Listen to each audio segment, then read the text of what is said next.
YouTubers, how are you doing? Rod Fleming in the Philippines here. Now, earlier, well in fact last week now, I put up a video which apparently contained some, well it certainly contained some copyright material, which I thought was fair use. It was to try to illustrate a point I was making, but somebody disliked it. Whether this was just picked up because YouTube is being careful, or whether the copyright holder actually objected, or whether it's just some nasty piece of shit trying to screw up the works, I don't know. What I'll do is I will cobble together the bits of that video which were not copyrighted and repost them here, but also I will put the original up somewhere where it can't be touched, and I'll post the links here. And also you should really keep an eye on my website, http://rodfleming.com. I do try and post things there more than anywhere else. That site remains completely under my control, and as things are at the moment, we all know that very little is safe in the internet world these days. People just get struck down for no reason at all. It's happened all over the place, and you cannot trust the large companies, which was always the case. For anybody who ever thought they could trust companies like Facebook, Twitter or Google, very stupid people. Anyway, this video is about ROGD again.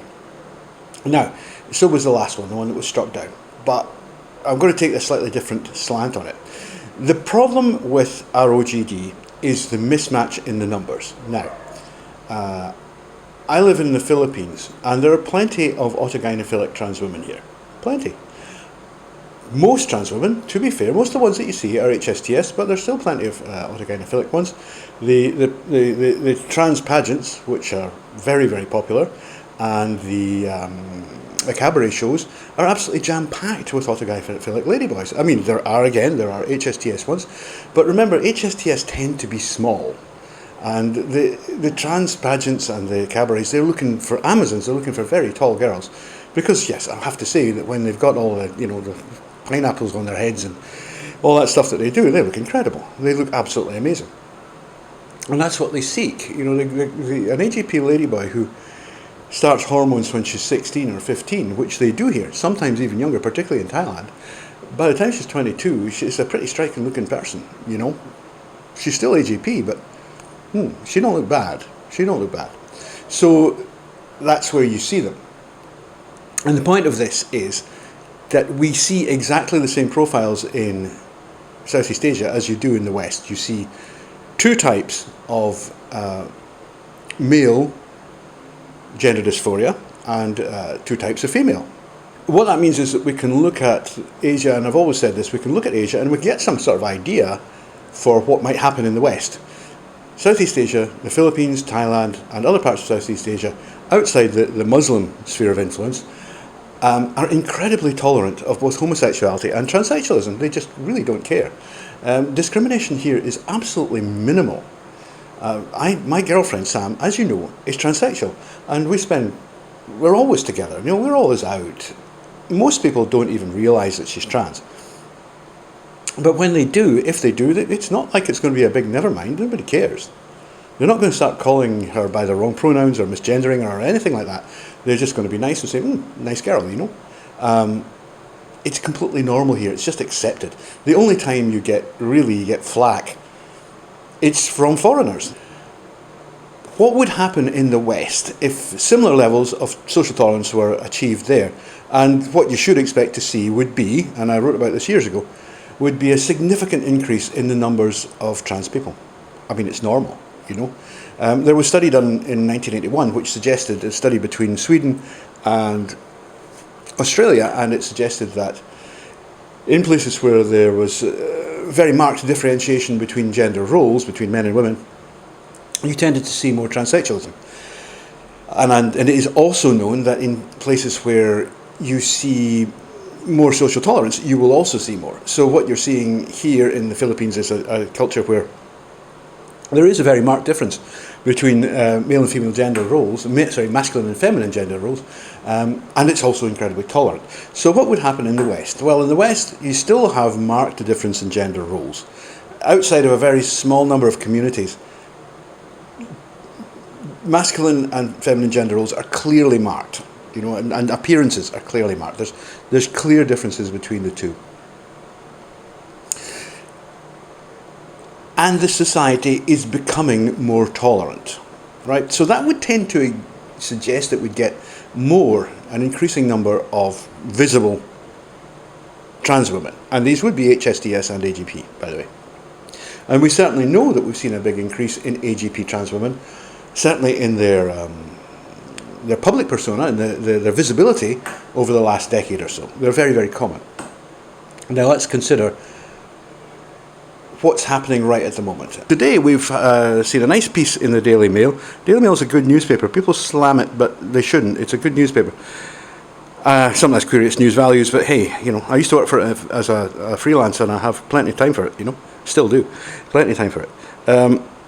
And it says, a government probe, UK government probe, into why there are such an increase in transitioning referrals. And they have increased by 4,000%. The headline actually says 4%, but that's a mistake, as we'll see later. The number has increased from 97 to 2,519 in 8 years. And some girls think that modern life is easier to bear if they become boys.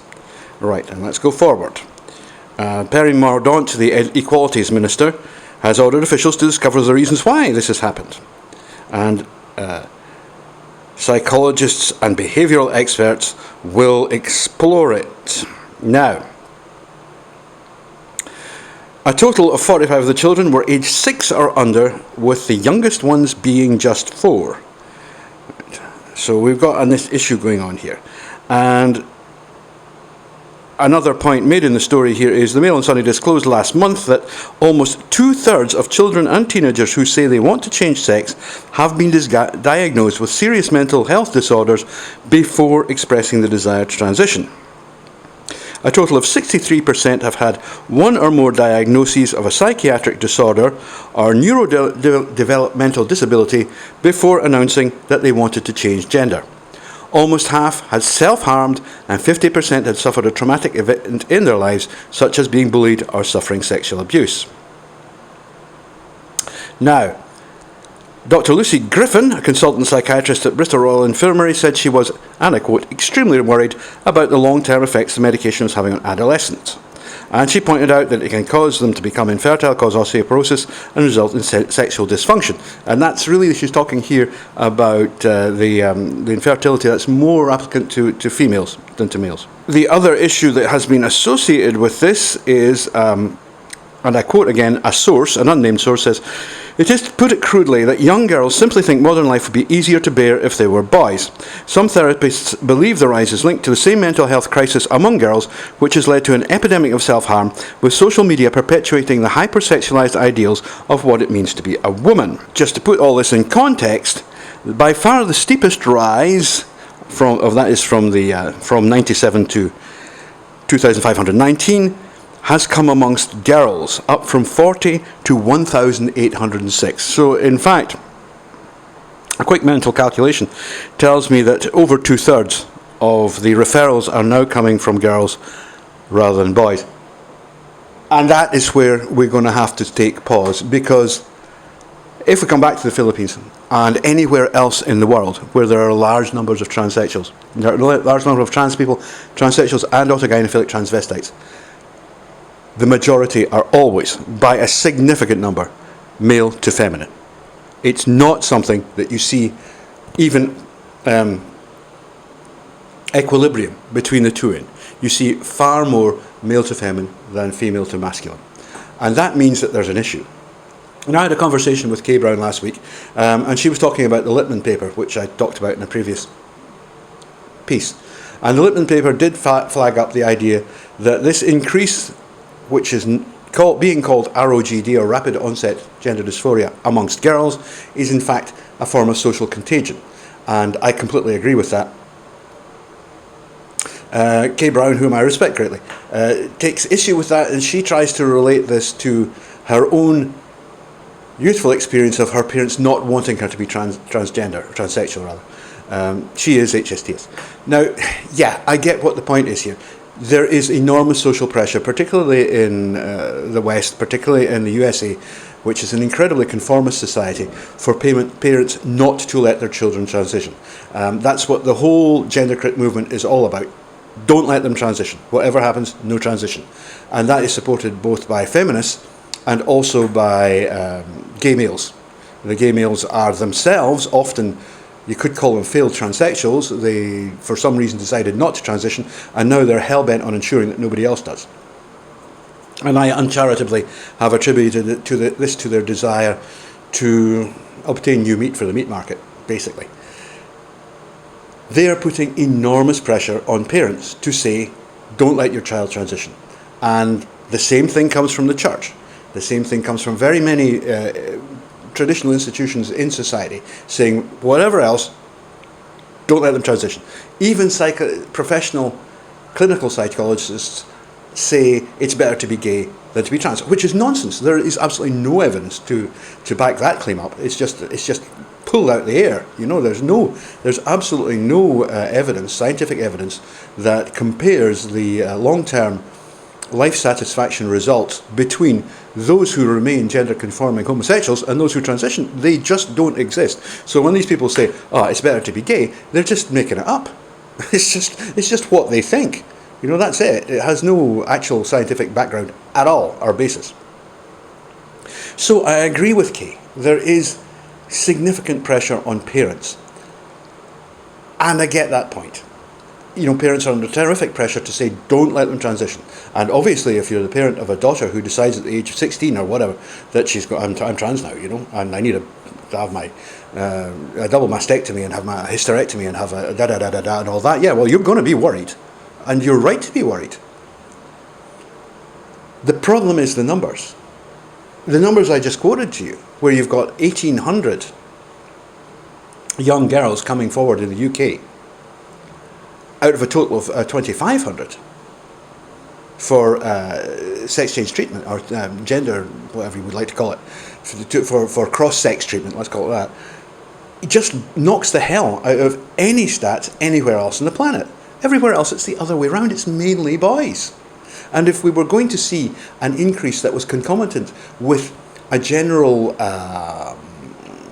increase of increasingly acceptant society in the West, we'd expect this to be somewhat the same. We'd expect to continue to see more boys than girls. And that's not what we're seeing. We're seeing the exact opposite. So we're seeing several times, 2.5 times, more girls than boys demanding cross-sex treatments. And that must ring the alarm bells. You must be saying, we have to investigate this further. Now, I'm going to take a pause there.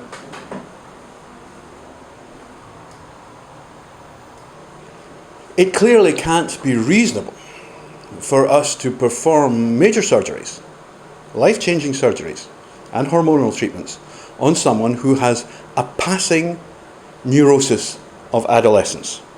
If this ROGD, rapid onset gender dysphoria, is not actually a real gender dysphoria, but in fact is simply one of a group of other disorders of adolescence which are common in young girls, like self-harm, anorexia, bulimia, many others, dissociative disorders, borderline personality disorders.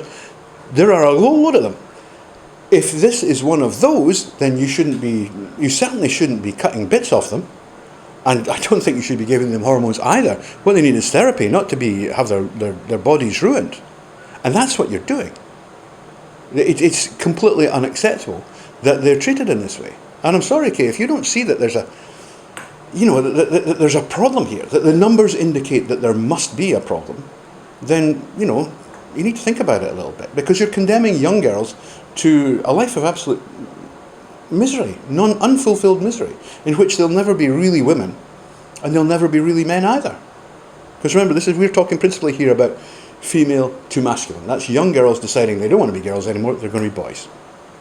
And we'll talk about the reasons why this might be happening later. So the first thing we have to establish is a reliable diagnostic technique to tell us who is actually transsexual, right?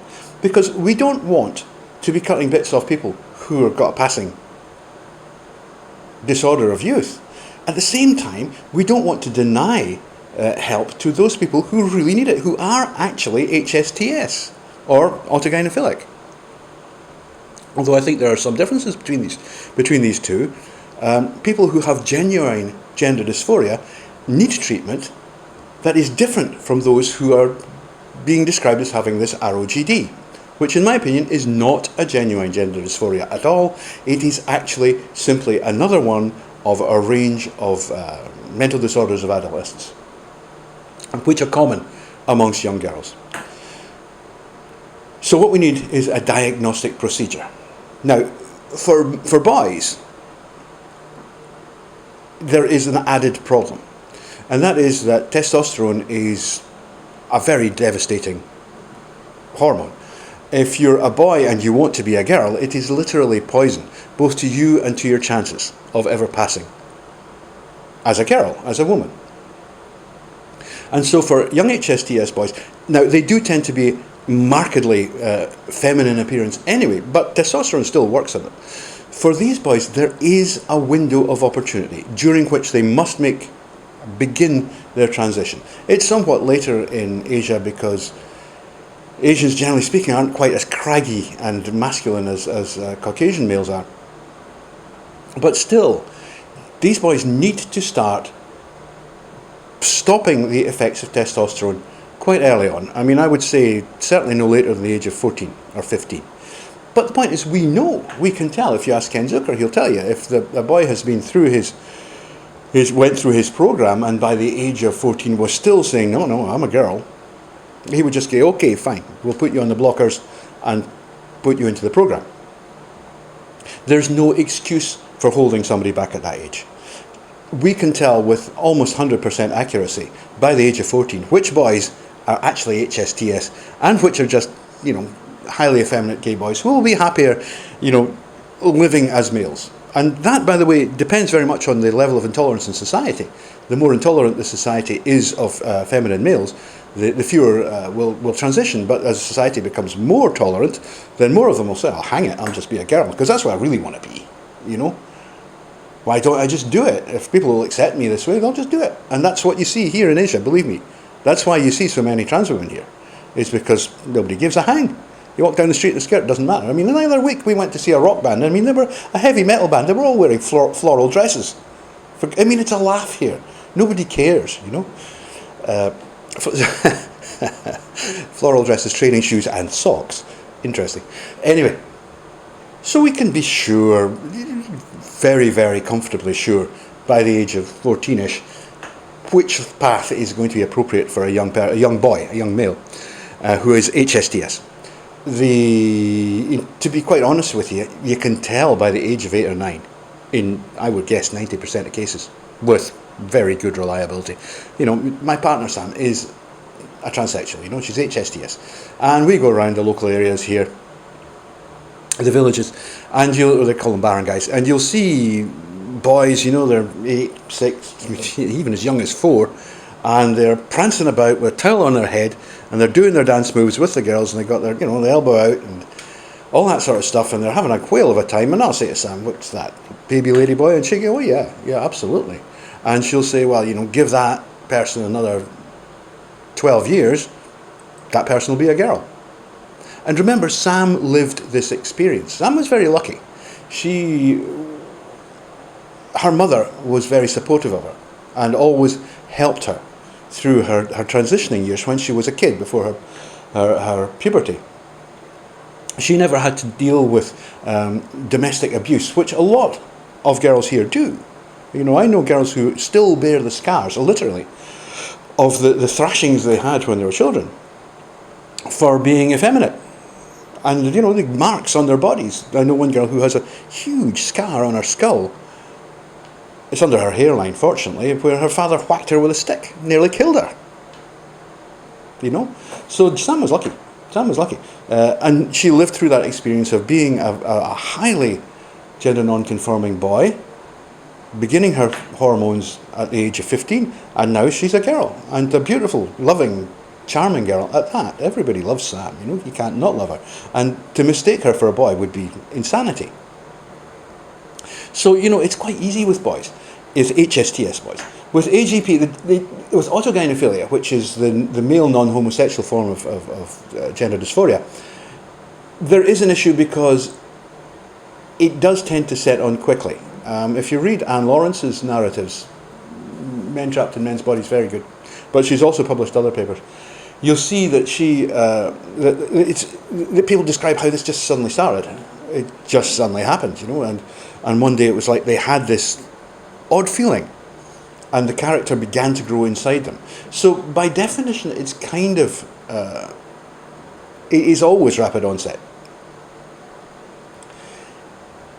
There's very little evidence that that's happening in females.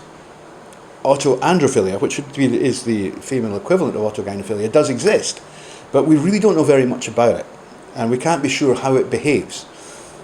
But we still come back to the numbers. Even if autoandrophilia were implicated, that wouldn't explain 2.5 times as many girls as boys coming forward. I'm sorry, it just doesn't. I mean, that's your alarm bell right there. It's the relative numbers.